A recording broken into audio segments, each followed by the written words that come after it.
Well, at the end, empty, obviously, because it was a very emotional game, and disappointed because we didn't get the 3 points. That after all what happened in the game, I still believe that we deserved. But yeah, we have to look in the mirror. We give three really easy goals away again, and when that's the case, it's extremely difficult to win in this league.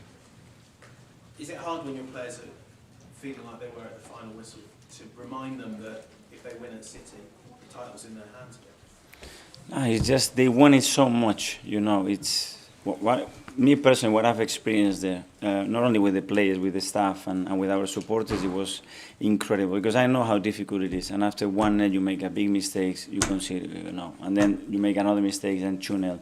You are trying to just play and play and play against a team that is doing what they have to do as well because where they are. And after the first time they go through the halfway line, they score the third one. And then it's a big question mark. What do you do as a team? What do you do as an individual? The response of the players, I cannot love them more, honestly. It's just a joy to coach them. It's just a joy to be part of this club and experience what I have experienced together with the team. And at the end, yeah, the magic moment was there to be taken. We had two big chances at 3-3 to score, but today it didn't happen, unfortunately, and that's why we are like that. You know, we'll be very different with the same game. You say they want it so much.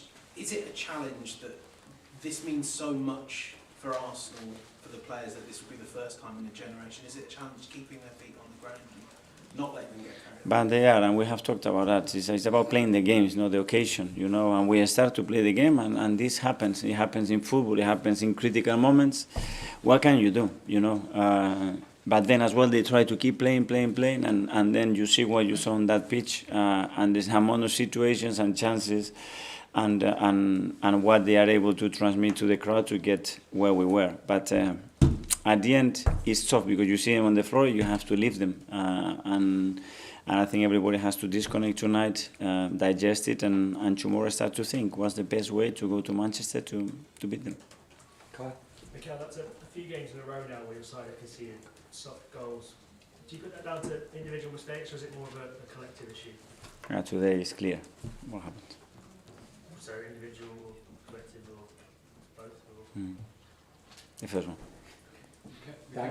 You've offered different reasons for each of the last three draws, but do you see kind of wider issues dripping into the performances as a whole? Because obviously people would look at that run of three draws and how costly that could be. Do you see wider? Sorry, can you repeat the question? I gave what? You found for each of the last three games, you've offered different reasons for the results. I just wondered if you see themes running through the whole run, which... I have to explain the game, no?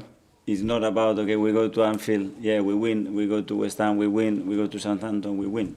Because at the end, when I win, I give explanations. When I draw, I try to give you the right explanations. Today is clear. You cannot concede 3 goals the way we did to win games in the Premier League. Unless you make a miracle and a performance like we did in the last 40, 50 minutes, that you still have the chance to win it. What do you think such a contrasting performance puts you in terms of your state of mind and your confidence for the next game at the Etihad? Well, hopefully more belief, because at the end of the day, when you are able to do what they've done against the odds and in a really difficult context, you have to believe in what you can do. But today is tough just to think what happens today, because now we are focusing on what just happened and what they've been through. Hi Mikel, are you encouraging the players to embrace this pressure? Because if they've got this pressure, it means they're in a good spot, as pressure makes diamonds as such. Absolutely, to enjoy it, to enjoy the moment we are in, to enjoy the position we are in, and to play every single ball with that emotion and with that purpose, the purpose that I see every single day in what they do. And on a positive note, Gabriel Martinelli scored his 14th Premier League goal this season. You must be absolutely delighted with how he's done the whole season. Yeah, for sure. You know, you're not in the position that we are in if individually you don't have players performing consistently throughout the season, and for sure Gabi is one of them. Mikel, yesterday you said you wanted the team to kind of make things boring for everyone. I guess you meant maybe having that control over the game so it isn't as exciting as it was tonight. How do you kind of get back to that where people aren't as excitable and maybe you have a bit more control? Yeah, it was impossible today when after 1 minute we do what we've done, but yeah, you want to take the game to a lot of periods, especially after 25 minutes and after what happened in the second half in the last 30. But you have to go through the other moments, and when you have to navigate through that, we have to do better than what we've done.